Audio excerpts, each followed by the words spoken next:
मेरे शोहर के 5 दोस्त थे। जुमे की रात पहले दोस्त की बीवी दूसरे दोस्त के पास जाती, उसकी बीवी उसके पास और उसकी बीवी उसके पास जाती। शोहर ने जब मुझसे ये बात की तो मुझे बहुत गुस्सा आया और मैंने साफ इनकार कर दिया। शोहर रोजाना मेरी मिन्नतें करता, मेरे पाँव पकड़ता, फिर एक दिन तंग आकर मैंने हाँ कर दी। फिर शोहर के दोस्त के घर गई तो उधर मेरे होश उड़ गए। जैसे ही कमरे में दाखिल हुई, मुझे पहले से ही पता था कि इस कमरे में जो होने वाला है बहुत बड़ा गुनाह है, बहुत बड़ी जलालत है, मजबूरी है। लेकिन मुझे ये नहीं पता था कि मजबूरी बुरे ख्वाब में बदल जाएगी। क्योंकि जब मैं कमरे में दाखिल हुई तो मैंने देखा कि यहाँ पे वो शख्स नहीं था जिसके पास मुझे भेजा गया था, बल्कि यहाँ पर एक लंबे कद का हबशी। मुझे हमेशा से ही मॉडर्न लड़के से शादी करने का शौक था। मेरा नाम नीलम है। मैं बहुत ही ज्यादा खूबसूरत जवान थी। सबसे बड़ी बात ये थी कि बिना कोई डाइटिंग के, बिना कोई वर्जिश किए ही मेरा वजूद बिल्कुल मॉडल जैसा था और वही मुझे सबसे ज्यादा खूबसूरत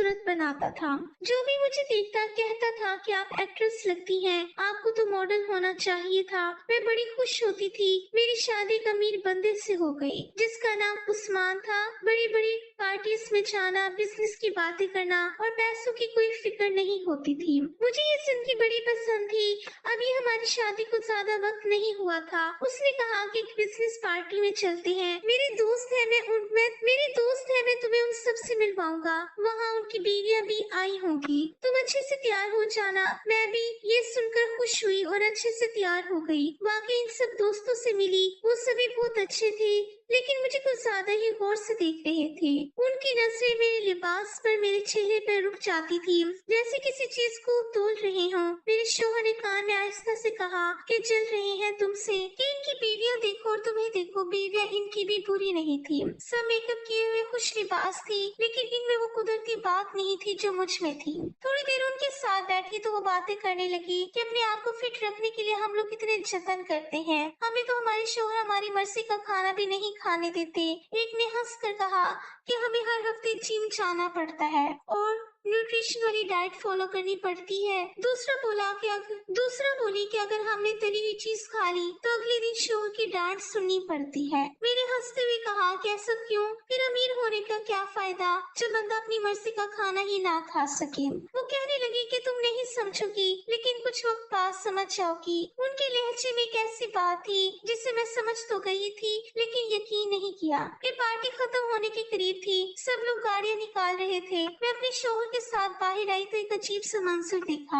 मेरे शौहर ने जिस तरह तारुफ करवाया था, उस हिसाब से उस औरत को दूसरे आदमी के साथ जाना चाहिए था और उस औरत को उस आदमी के साथ जाना चाहिए था, लेकिन वो गलत आदमियों के साथ गाड़ी में बैठकर बड़े इत्मीनान से जा रही थी। वो हंस रही थी, एक दूसरे के शानों पे हाथ रख रही थी, जैसे उनके दरमियान कोई झिझक या हक बाकी ही ना हो। मैंने हैरत से अपने शौहर को देखा तो वो फोन पे मसरूफ था, जैसे उसे कोई फर्क ना पड़ता हो। मुझे अजीब सा लगा। मेरे दिल में सवाल उठा कि अगर मैं किसी दोस्त के शौहर के साथ यूं गाड़ी में बैठ जाऊं तो मेरा शौहर कभी बर्दाश्त करेगा? वो तो मुझे अकेले बाहर जाने नहीं देता। रात को किसी मर्द के साथ गाड़ी में बैठने देना तो दूर की बात है। मैंने उससे कुछ ना कहा। मुझे लगा कि शायद गाड़ी खराब हो गई होगी या किसी ने दरमियान में उतरना होगा। लेकिन जब अगली 2-3 पार्टीज में मैंने यही मंजर देखा तो मेरे शक यकीन में बदलने लगे। हर बार जो जिसकी बीवी थी वो आती अपने शौहर के साथ थी, लेकिन जाती दूसरे के शौहर के साथ थी। कुछ की नजरें मिलती थी, कुछ के हाथ एक दूसरे के हाथों पे रुके रहते थे और सबके चेहरों पे एक अजीब सी चमक होती थी, जैसे वो सब किसी खुफिया खेल का हिस्सा हो। अब मुझे ये मामला गड़बड़ लगने लगा। मेरी नींदें उड़ने लगी, दिल में वसवसे आने लगे कि कहीं मेरा शौहर भी तो इन सब की तरह नहीं। मैंने सोचा कि अगली पार्टी में सब कुछ अपनी आंखों से देखूंगी ताकि मुझे असल हकीकत का पता चल सके। मैंने अपने शौहर से ये बात पूछी तो उसने बात गोल कर दी। उसने कहा कि नहीं, ऐसा नहीं है, वो गाड़ी खराब थी और एक दूसरे के घर के साथ ही रहती हैं, इसलिए ऐसा हो रहा था। मैंने कहा कि लेकिन दोनों गाड़ियां तो जा रही थी, तो फिर जो जिसकी बीवी थी वो उसके साथ यूं ही बैठी। मेरे शौहर ने कहा कि ये छोड़ो, ऐसे ही होगा, कोई मसला हमें क्या। ये देखो, मैं कुछ दिखाता हूँ। उसने मुझे एक तस्वीर दिखाई। मैंने देखा तो तस्वीर में एक सियाह-फाम आदमी खड़ा था। उसका कद गैर मामूली तौर पर लंबा था, चेहरे पर गहरी दाढ़ी थी, आंखों में एक अजीब सी चमक थी, जैसे किसी ने आग भरी हो। मैंने कहा, ये कौन है? मेरे शोहर ने हंसते हुए कहा कि जी नहीं है, ये हबशी है। इसका कद 7 फीट है और ये हमारे मुल्क में इन्वेस्टमेंट कर रहा है। मैंने हैरत से कहा कि इतना लंबा आदमी और इतना दौलतमंद। तो मेरे शोहर ने कहा कि हाँ, पता है किसकी कंपनी में? मैंने फौरन पूछा कि किसकी कंपनी में? तो कहने लगा कि हमारी कंपनी में। ये सुन के हैरान रह गई। मैंने कहा कि अच्छा, फिर तो ये बहुत बड़ी पार्टी है। तो शोहर ने कहा कि हाँ, लेकिन अभी हमारी कंपनी के साथ इन्वेस्टमेंट करने के लिए ऑफिशियली नहीं माना, इसको खुश करना पड़ेगा। मैंने मुस्कुराते हुए कहा कि इनकी तो खुराक में ही होती है, अच्छा सा खाना बनाए तो खुश हो जाएगा। शोहर हंसने लगा और उसने कहा कि काश इतना आसान होता। इतना आसान नहीं है, लेकिन सोच रहे हैं कि इसे किसी तरह खुश करें। इसके लहजे में कुछ ऐसा था जो मुझे समझ ना आया, जैसे वो बात छुपा रहा हो, जैसे वो कोई ऐसी बात ना कह देना चाहता हो जो मुझे परेशान करे। खैर, हफ्ते बाद एक बहुत बड़ी पार्टी है, उसके लिए तैयार होना है, तो तुम चलो, मैं तुम्हें शॉपिंग पे ले जाता हूँ। मैंने कहा, शॉपिंग की क्या जरूरत है? इतने सारे कपड़े पड़े हैं, चीजें पड़ी हैं, आप हमेशा ही अच्छे कपड़े लेके देते हैं। उसने कहा कि पार्टी बहुत बड़ी है और उन्होंने कोई थीम भी रखी हुई है, इसलिए इस हिसाब से अच्छे कपड़े लेने होंगे। क्यों, तुम्हें शॉपिंग करना अच्छा नहीं लगता? मैंने हंसते हुए कहा कि किसको शॉपिंग करना अच्छा नहीं लगता। हम दोनों बाजार चले गए। बहुत बड़ा मॉल था, जगह जगह चमकती हुई दुकानें थी, खुशबुएं फैली हुई थी। मैं शीशे में अपना अक्स को देखती रही। उस्मान बार बार कहता कि ये देखो नीलम, ये गाउन तुम पे बहुत अच्छा लगेगा। मैं हर एक को उठा के देखती और कहती कि ये ज्यादा खुला है, ये ज्यादा बारीक है, ये मुनासिब नहीं लगेगा। लेकिन मेरे शोहर ने जो मेरे लिए गाउन सेलेक्ट किया वो कुछ ज्यादा काबिले इतराज था। कपड़ा बारीक था, रंग बहुत चमकीला था और बाजू के साथ पेट का हिस्सा तकरीबन खुला था। मैंने कहा कि आपको अजीब नहीं लग रहा? तो कहने लगा कि यार, गाउन पार्टी है ना, गाउन तो ऐसे ही होती है। अब गाउन के ऊपर दुपट्टे तो नहीं लगे होते, और जब मैं तुम्हारा शोहर हूँ और तुम्हें कह रहा हूँ कि तुम ये पहन लो, तो फिर क्या मसला है? मैंने उसके चेहरे को देखा, वो बिल्कुल संजीदा था, जैसे इस बात पर कोई बहस बर्दाश्त ना करेगा। मैंने आहिस्ता से कहा कि ठीक है, और वो सामान लेकर एक तरफ रख दिया। अभी पार्टी में 7 दिन थे। शोहर ने कहा था कि 1-2 दफा पार्लर भी चली जाना और अपने सारे काम करवा लेना, जिससे तुम ज्यादा खूबसूरत लगो। मैं समझ गई थी कि ये पार्टी बहुत ही ज्यादा खास है, लेकिन दिल के किसी कोने में एक अजीब सा खौफ बैठ गया था, जैसे इस पार्टी में सिर्फ मेहमान नहीं बल्कि कोई और मकसद भी छुपा हुआ हो। मुझे मेरे शोहर की एक दोस्त की बीवी का मैसेज आया, कहने लगी कि अगर इस वक्त पास कोई नहीं है तो मैं कॉल करती हूँ। मैंने कहा कि हाँ, कोई नहीं है, मैं घर में अकेली हूँ। उसने फौरन कॉल की, लेकिन उसकी आवाज कुछ अजीब थी, जैसे वो बहुत घबराई हुई हो या जल्दी में हो। उसके लहजे में बेचैनी थी, जैसे किसी खौफ ने उसे अंदर से हिला दिया हो। कहने लगे कि ये जो 15 तारीख वाली पार्टी हो रही है, इसके बारे में बताया? तो मैंने कहा कि हाँ, उस्मान ने बताया है, शॉपिंग भी करवाई है, बड़े अजीब से कपड़े लेके दिए हैं। मैं तो आप लोगों से पूछने वाली थी कि आप लोग क्या पहन के आ रहे हैं। वो एकदम से चुप हो गई, जैसे सोच रही हो कि क्या बोले। फिर आहिस्ता से बोली कि कुछ भी करो, लेकिन इस पार्टी में नहीं आना। मैं चौंक गई। मैंने कहा कि क्या मतलब, क्यों नहीं आऊं? आप भी नहीं चाह रही? वो कहने लगी कि नहीं, मैं तो चाह रही हूँ, लेकिन तुम नहीं आना। बस तुम बताना कि तुम आ रही हो या नहीं। मैंने कहा कि कैसे ना आऊं, उस्मान ने तो बाकायदा तैयारी करवाई है, बार बार कह रहा है कि बड़ा जरूरी दिन है, और मुझे खुद भी तजस्सुस है कि ये सब क्या है। उसने जल्दी से कहा, मैं पूरी बात नहीं बता सकती, दीवारों के भी कान होते हैं, बस जो कह रही हूँ वो करना है, इस पार्टी में नहीं आना। उसके बाद फोन बंद कर दिया। मैं हैरान रह गई। मैंने कई बार उसको दोबारा मैसेज किए, कॉल की, मगर उसने कोई जवाब नहीं दिया। मुझे लगा कि ऐसे ही कह रही है, शायद कोई छोटी मोटी बात हो, या फिर शायद इसलिए कह रही हो कि मैं ज्यादा खूबसूरत हूँ, क्योंकि कुछ औरतें हसद की वजह से ऐसी बातें कर देती हैं। मेरे दिल में ख्याल आया कि हो सकता है वो नहीं चाहती कि मैं पार्टी में जाऊं, ताकि सारी तवज्जो उस पे रहे। मैंने जब ये बात उस्मान को बताई तो उसने हंसते हुए कहा, जल्दी है तुमसे, उसकी बातें नहीं सुना करो, पार्टी में जाने से क्या होगा, तुम्हें तो मजा आएगा, बड़ी बड़ी शख्सियात आएंगी, खाना भी जबरदस्त होगा और सब तुम्हें देख के हैरान रह जाएंगे। मैंने सोचा कि शायद मैं ही ज्यादा सोच रही हूँ, लेकिन पार्टी में जाने से एक दिन पहले का दिन मेरी जिंदगी का सबसे बुरा दिन बन गया। उस्मान का चेहरा उतरा हुआ था, वो कमरे में चक्कर चक्कर लगा रहा था। मैंने पूछा कि क्या हुआ,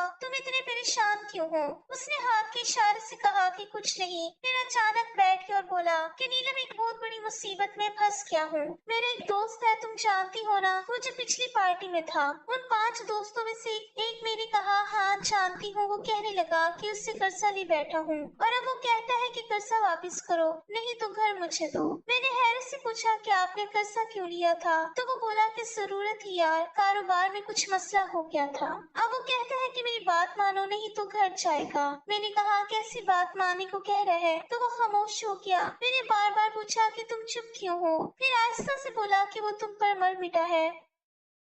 कहता है कि नीलम एक रात मेरे साथ गुजार ले तो मैं कर्जा माफ कर दूंगा। मैं ये सुन के सकते में आ गई, जैसे जमीन मेरे कदमों के नीचे से निकल गई हो। मैंने कहा कि तुमने उससे ये बात सुन भी नहीं, कैसे तुम सोच भी कैसे सकती हो? उसने कहा कि गुस्सा मत करो, मेरी बात तो सुनो, ये सिर्फ एक रात की बात है, कुछ नहीं होगा। सब बीवियां करती है। मैंने हैरत से कहा क्या मतलब सब बीवियां करती है? उसने लंबा सांस लिया और कहा कि तुम पूछ रही थी ना कि उसकी बीवी उसके साथ और उसकी बीवी उसके साथ क्यों जाती है, तो सुनो, वो सब एक दूसरे की बीवियों के साथ रात गुजारते हैं। इसे कहते हैं कपल स्लीपिंग। ये हमारा एक पुराना कल्चर है। अमीरों के अंदर एक तरीका है तफरीक का, और वो भी तुम्हें पसंद कर बैठा है। सिर्फ एक रात की बात है, पूरा घर बच जाएगा। 2.5 करोड़ का घर है नीलम, मैं तुम्हारे कदमों में गिरने को तैयार हूँ, बस ये कुर्बानी दे दो। मैंने गुस्से से कहा कि घर बच जाएगा, मेरी इज्जत का क्या होगा? क्या तुम्हें जरा सी भी शर्म नहीं आई कि तुम अपनी बीवी को किसी और के बिस्तर पर भेजने की बात कर रहे हो?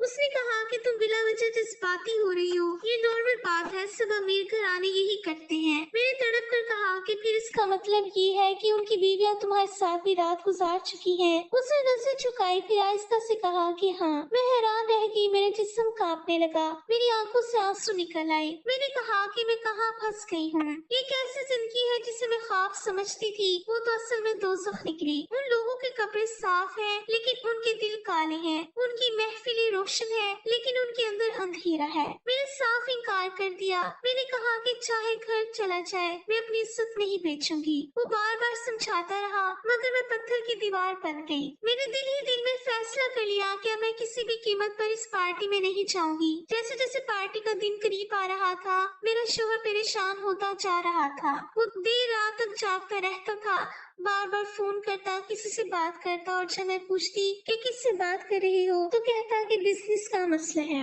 उसके चेहरे पर फिक्र की लकीरें गहरी होती जा रही थी। वो खाना भी ठीक से नहीं खा रहा था, मगर मैं सोचती थी कि उसके खाना ना खाने की वजह से क्या मैं अपनी इज्जत कुर्बान कर दूं? आखिर उसने खाना तो खा ही लेना था, लेकिन अगर घर चला जाता तो फिर क्या होता? ये ख्याल मेरे दिल में हथौड़े की तरह बजता रहा, मगर मैं खुद को संभालने की कोशिश करती रही। मेरे शोहर ने एक दिन गुस्से में कहा कि अगर मेरे हाथ से घर निकल गया तुम्हारी इसी इज्जत की वजह से, तो मैं ना तो तुम्हें कभी इज्जत दूंगा, ना ही पहले जैसे मोहब्बत करूंगा, बल्कि मैं तुम्हें तलाक दे दूंगा। मैं सत्ते में आ गई। मैंने उसकी आंखों में देखा, वहाँ ना मोहब्बत थी ना एहसास, सिर्फ खुदगर्जी थी। मैंने आहिस्ता से कहा कि आप ऐसे कैसे कह सकती हैं? मैंने तो आपसे कभी कुछ नहीं मांगा, मैंने सिर्फ अपना वकार मांगा है। लेकिन वो बोला कि जब मेरी बीवी मेरी मुश्किल में मेरा साथ ही नहीं दे सकती तो फिर मैं क्या करूं? मैंने कहा कि आपको पता है आप क्या कह रहे हैं? आप एक गुनाह की बात कर रहे हैं और मैं कैसी बात नहीं मान सकती जिससे मेरा ईमान, मेरी रूह और मेरी खुददारी सब कुछ मिट्टी में मिल जाए।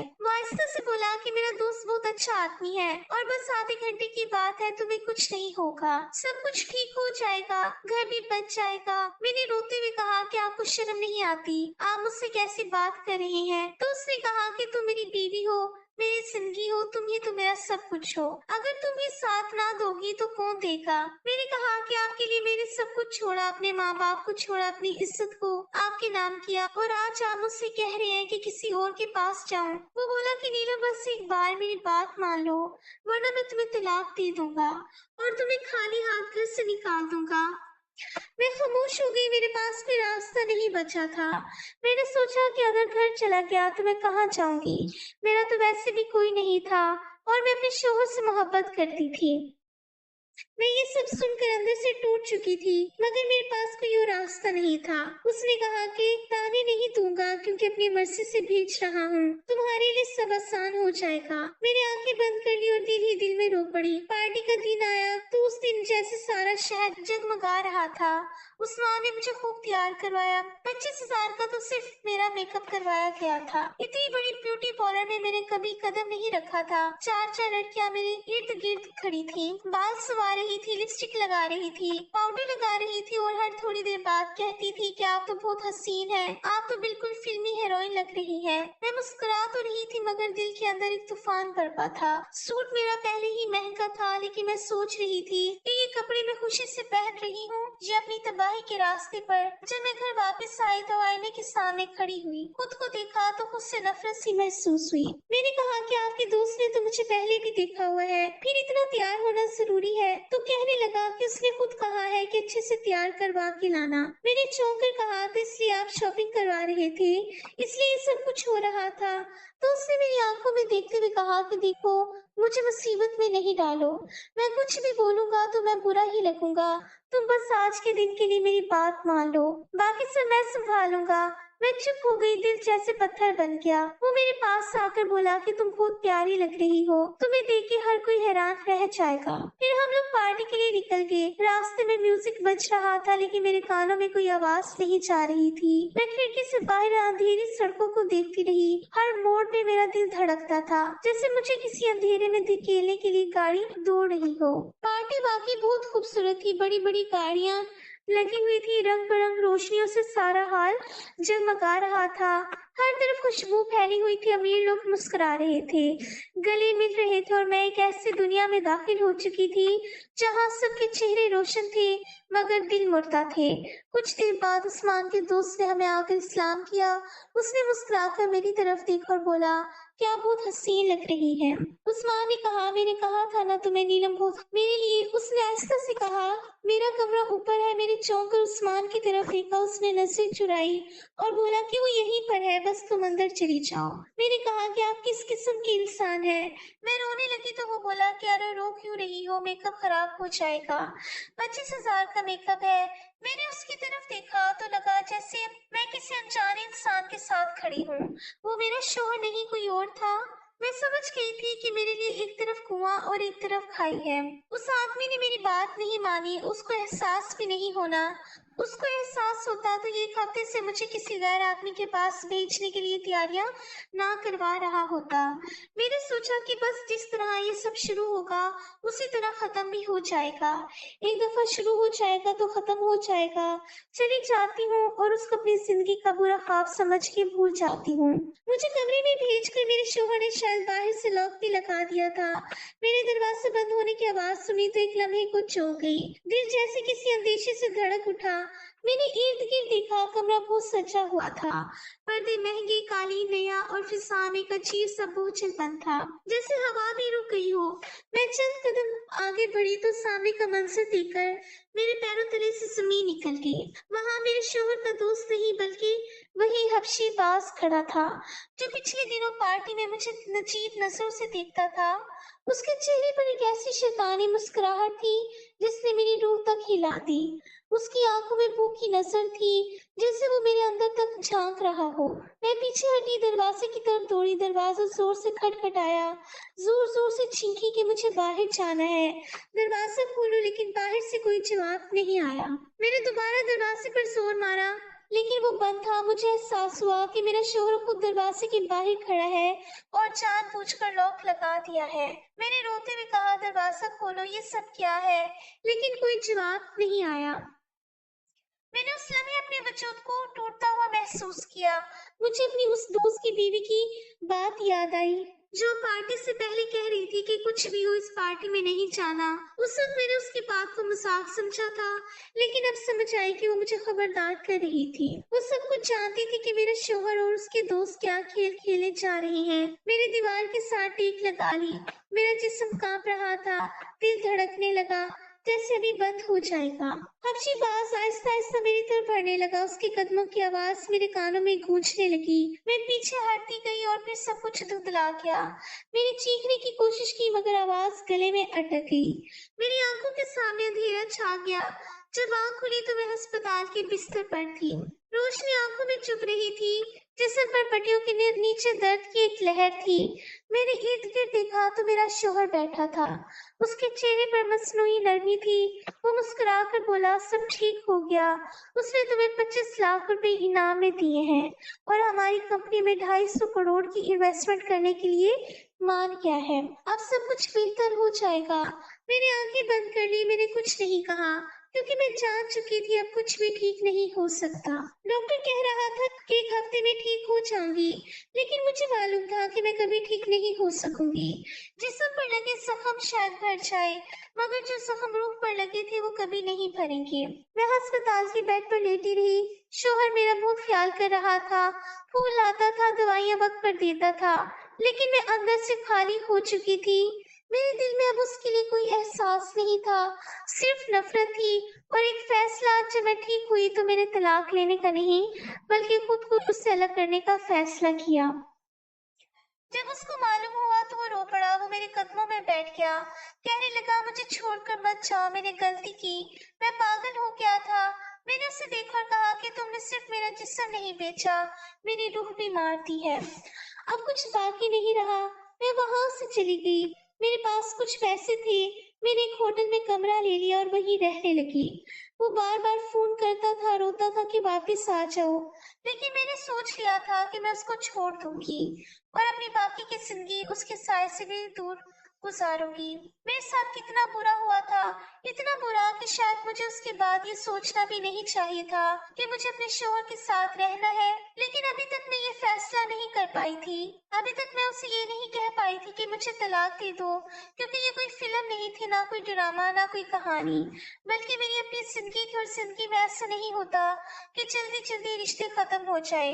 इंसान चाह कर भी सब कुछ एकदम खत्म नहीं कर पाता। उसने मुझे किसी और के सामने पेश किया था, बकायदा प्लानिंग बनाकर मुझे धोखा दिया था। लेकिन फिर भी मैं सोच रही थी कि शायद वो बदल गया है, शायद अब दोबारा ऐसा नहीं करेगा। लेकिन अगर वो मुझे बेइज्जत समझता तो कभी मेरी जिंदगी में इतना बड़ा तूफान पैदा ना करता। मैं अभी भी सोच में थी कि क्या करूं, क्या फैसला लूं। फोन मुसलसल आता रहता था। जब भी उसका नाम मोबाइल पर चमकता मेरा दिल कांप उठता। मैं फोन नहीं उठाती। वो मैसेज छोड़ता कि माफ कर दो, मैं बदल जाऊंगा, जो कहोगी वही करूंगा, जैसा कहोगी वैसा बन जाऊंगा, दूसरे शहर ले चलूंगा, बस मुझे छोड़कर मत जाओ। मैं घंटों उसके मैसेजेस पढ़ती रहती और खुद से लड़ती रहती। मेरा दिल कहता कि सब खत्म कर दूं, लेकिन दिमाग कहता कि शायद वो सच में बदल गया है। मैंने आखिरकार उसकी बात मान ली, सोचा कि शायद ये वाकई सुधर गया है और ये उसकी पहली और आखिरी गलती थी। 1 साल बहुत खुशी से गुजरा। वो मेरा ख्याल रखता था, मेरी पसंद का खाना बनवाता, कहीं जाने को कहती ले जाता, सब कुछ ठीक लग रहा था। लेकिन 1 साल बाद वही कहानी फिर से शुरू हो गई। उसने एक दिन आकर कहा कि वो मेरा एक दोस्त है, अगर तुम उसको खुश कर दो तो हमारा मसला हल हो जाएगा। मैंने उसे खामोशी से देखा। दिल के अंदर जैसे एक तूफान उठा, लेकिन मैंने कोई रद्द अमल नहीं दिया। मैंने कहा कि ठीक है, आप जैसा कहेंगे वैसा ही करूंगी, लेकिन मुझे भी हिस्सा चाहिए। उसने फौरन कहा कि अभी तुम्हारे अकाउंट में 25 लाख रुपए भेज देता हूँ। मैंने कहा कि ठीक है। उसने फिर से मेरी शॉपिंग करवाई, नए कपड़े दिलवाए, सेवरात लिए, मेकअप करवाया जैसे पहले किया था। उसने फिर से मेरी शॉपिंग करवाई, नए कपड़े दिलवाए, सेवरात लिए, मेकअप कराया जैसे पहले किया था। लेकिन इस बार मेरे दिमाग में एक अलग प्लान था। मैंने पुलिस को पहले इतला दे दी थी। एक एनजीओ से भी राब्ता कर लिया था और मैं सारे सबूत इकट्ठे कर रही थी। मोबाइल की रिकॉर्डिंग, मैसेजेस, सब कुछ मैंने महफूज किया हुआ था। जब वो दिन आया और मैं उस कमरे में दाखिल हुई जहाँ पर एक और शख्स मौजूद था, तो ठीक उसी लम्हे पुलिस ने छापा मार दिया। कमरे का दरवाजा तोड़ा और सबको पकड़ लिया। मेरे शौहर को भी गिरफ्तार कर लिया गया, उसके साथी को भी और बाकी लोगों को भी। सबके चेहरे के रंग उड़ गए। मैंने पुलिस के सामने बयान दिया कि ये लोग मेरी इज्जत पे हमला करना चाहते थे। ये एक जुर्म में मुलविस है। उसके बाद इन सबके घर और दफ्तर की तलाशी ली गई। फाइलें खुल गई, बैंक अकाउंट्स चेक हुए तो पता चला कि इन सबकी कमाई हराम की थी। नाजायज कामों से कमाए हुए पैसे थे, उनके छोटे कारोबार के राज खुल गए और ये सब कानून के हत्थे चढ़ गए। इनमें मेरा शोहर भी शामिल था और मैंने पहली बार महसूस किया कि मैंने देर से ही सही मगर इंसाफ के रास्ते का इंतखाब दुरुस्त किया था। मैंने अपने शोहर पे खुला का केस किया था। ये मेरा आखिरी फैसला था। मैं थक चुकी थी। मैं हर रात जाग जाकर रोती रही थी और अब मैंने सोच लिया था कि चाहे दुनिया कुछ भी कहे, मैं ये रिश्ता खत्म करके रहूंगी। जब मैं अदालत में उसके सामने पहुंची तो उसने मेरी तरफ देखा और तंज़िया अंदाज में मुस्कुराया। कहने लगा कि तुमने अच्छा नहीं किया मेरे साथ। अगर मैं पैसा कमाता तो हम दोनों ने मिलकर खाने थे। मैंने उसकी आंखों में देखकर कहा कि यानी तुम मेरी दलाली करते। उसके चेहरे पर एकदम गुस्से के आसार उभरे। वो चिल्लाने लगा, गालियां देने लगा। मैं खामोश खड़ी रही और बस इतना कहा कि तुमने भी मुझे धोखा दिया था, मैंने भी तुम्हें धोखा दिया। हिसाब बराबर। अब मैं तुम्हारे रिश्ते से आजाद हो गई हूँ। अदालत का फैसला मेरे हक में आया। मेरे वही 50 लाख रुपए जो उसने मेरे अकाउंट में भेजे थे, उन पैसों से अपनी नई जिंदगी शुरू की। मैंने एक छोटा सा घर किराए पर लिया, उसके साथ एक जनरल स्टोर खोल लिया। मैंने फैसला किया कि इस दुकान में सिर्फ औरतें आएंगी और औरतों का ही सामान रखा जाएगा। कपड़े, बच्चों का दूध, औरतों के पर्स, चूड़ियां और छोटी छोटी घरेलू चीजें, ये सब मैंने रखना शुरू किया। मेरे पास इतनी बचत थी कि मैंने 2 खवातीन को भी काम पर रख लिया जो दुकान संभालती थी। मैं सुबह शाम खुद भी काम करती थी। बच्चे मोहल्ले के छोटे छोटे आते थे, उनके लिए मैंने दुकान के कोने में छोटा सा हिस्सा बना दिया जहाँ टॉफी, चॉकलेट और खिलौने रखे हुए थे। शुरू में बहुत मुश्किल वक्त गुजरा। मुझे समझ नहीं आता था कि कहाँ से सामान मंगवाऊं, कहाँ से कस्टमर बढ़ाऊं, लेकिन आहिस्ता आहिस्ता दुकान चलने लगी। लोग मेरी ईमानदारी की तारीफ करने लगे। औरतें कहती थी कि तुम्हारे यहाँ आकर सुकून मिलता है, कोई मर्दों की गंदी नजरें नहीं होती, कोई खौफ नहीं होता। मैं उनकी बातें सुनती थी और अंदर से मुस्कुरा देती थी कि काश मेरे शोहर ने यही सोचा होता तो आज मेरी जिंदगी कुछ और होती। मेरी दुकान का नाम रखा था इज्जत-ए-बज़म, क्योंकि मैं चाहती थी कि मेरी जिंदगी की सबसे कीमती चीज इज्जत दोबारा जिंदा हो। दिन गुजरते गए, महीने बदल गए और मैं अपने काम में मगन हो गई। मैंने अब किसी मर्द से उम्मीद रखना छोड़ दी थी। मैंने अपनी दुनिया खुद बनाई थी। मैं खुद कमाती थी, खुद खर्च करती थी, खुद फैसले करती थी, किसी पर इंतजार नहीं करती थी। हर नमाज में बस एक दुआ मांगती थी कि परवरदिगार मुझे साबित कदम रखना, मुझे किसी के सामने हाथ फैलाने की जरूरत ना पड़े। मेरी माँ अक्सर कहती थी कि तलाक के बाद औरत की जिंदगी खत्म हो जाती है, लेकिन मुझे लगा कि मेरी जिंदगी तो अब शुरू हुई है। अब मैं वो औरत नहीं थी जो किसी की मर्जी पर अपनी सांसें गिनती थी। अब मैं वो औरत थी जो खुद अपनी सांसों की मालिक थी। कभी कभार रात को जब दुकान बंद करके घर आती तो तन्हाई महसूस होती थी। कभी सोचती कि अगर मेरा शोहर बदल जाता तो शायद आज मैं किसी और रास्ते पर होती, लेकिन अगले ही लम्हे अपने चेहरे को आईने में देखती और कहती, नहीं, तुमने सही किया। अगर वो बदलना चाहता तो पहली बार की बात बदल जाता। दूसरी बार फिर से वही गुनाह किया, फिर से वही नापाक हरकत दोहराना चाही, तो फिर मैं क्यों रुकती। इस रिश्ते में औरत को सिर्फ इज्जत उसी वक्त मिलती है जब अपनी इज्जत की कीमत खुद पहचानती है। मैंने वो कीमत पहचान ली थी। एक दिन वो अदालत के बाहर मिला, शायद किसी दूसरे केस के लिए आया था। मेरी तरफ देखकर कहने लगा कि तुम्हें मेरी याद नहीं आती। मैंने कहा कि आती है, लेकिन अब वो याद दर्द बनकर नहीं आती, सबक बनकर आती है। वो सर झुकाकर चला गया। मैं चंद लम्हों तक उसे देखती रही, फिर दुकान की तरफ वापस आ गई, क्योंकि अब मेरी दुनिया वो छोटा सा जनरल स्टोर था जहाँ हर औरत आकर मुतमईन होती थी, जहाँ कोई खौफ नहीं था, जहाँ सिर्फ इज्जत थी। मैं अपनी जिंदगी से मुतमईन थी। दुकान के साथ वाले कमरे में रहती थी, सुबह से शाम तक काम करती थी, शाम को दुरूद पढ़ती थी, दुआ मांगती थी। मैंने अपने गुनाहों की माफी मांगी। मैंने अपने शोहर को भी माफ कर दिया था, क्योंकि मैं जानती थी अगर मैंने उसे माफ ना किया तो मेरी रूह कभी आजाद नहीं होगी। मैंने खुद से वादा किया कि अब कभी किसी मर्द की गुलाम नहीं बनूंगी। कुछ वक्त गुजरा तो मेरा स्टोर शहर की औरतों में मशहूर हो गया। औरतें दूर दूर से आने लगी। मैंने अपने स्टोर के बाहर बोर्ड लगवा दिया कि ये जगह सिर्फ इज्जतदार औरतों के लिए है, जहाँ उनकी इज्जत महफूज है।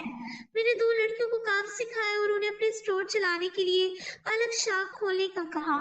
वो अपनी कमाई पर जिंदा थी। मैंने उनकी आंखों में वही चमक देखी जो कभी मेरी आंखों में थी। मैंने सोचा कि अगर मैं इस रिश्ते में रहती तो शायद मैं भी हमेशा अंधेरे में रहती, लेकिन अब मैं रोशनी में थी। मुझे नहीं पता कि मैंने सही किया या गलत, लेकिन मुझे ये जरूर पता है कि मैंने वो किया जो एक गैरतमंद औरत को करना चाहिए था।